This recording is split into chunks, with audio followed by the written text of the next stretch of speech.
Hello বন্ধুরা, সবাই কেমন আছেন? আশা করি সবাই ভালো আছেন। চলে আসলাম নেক্সট ব্লকে। বন্ধুরা, চায়না ব্র্যান্ডের দুইটা ইয়ারফোন সমস্যা প্রবলেম আমরা দুটো এখন সার্ভিসিং করব। চলেন, এটা একটা ঠিক আছে আর একটা এটা প্রবলেম কালোটার। এটা আগে শুরু করি স্টার্ট। বন্ধুরা, প্রথমে আমরা ইয়ারফোনের মাইকের সাইডটা খুলে নেব। কাটিং প্লাস দিয়ে ভালো করে আমরা খুলে নিয়েছি। দেখেন বন্ধুরা, এখানে খুলে নেওয়ারই এখানে প্রবলেম দেখা যাচ্ছে যে একটা তার খুলে গেছে। আমরা ভালো করে এখানে সোল্ডারিং করে দেবো, সোল্ডারিং আয়রন দিয়ে ভালো করে তারটা সোল্ডার করে দেবো। যেন নেক্সট টাইম আর না খুলে, এটা টানা স্টার করা হয় তো তাই জন্য এটা খুলে যায়। পরবর্তীতে একটু লুজ দেখতেছি, ওটাও আমরা একটু ভালো করে সোল্ডারিং করে দিলাম। এখন এটা ওকে আছে, আমরা এটা বডি লাগাই দেবো।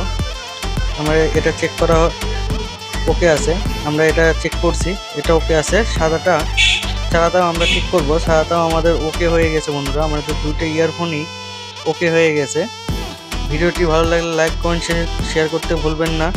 আর নতুন চ্যানেলে হলে সাবস্ক্রাইব করে দেবেন। ওকে।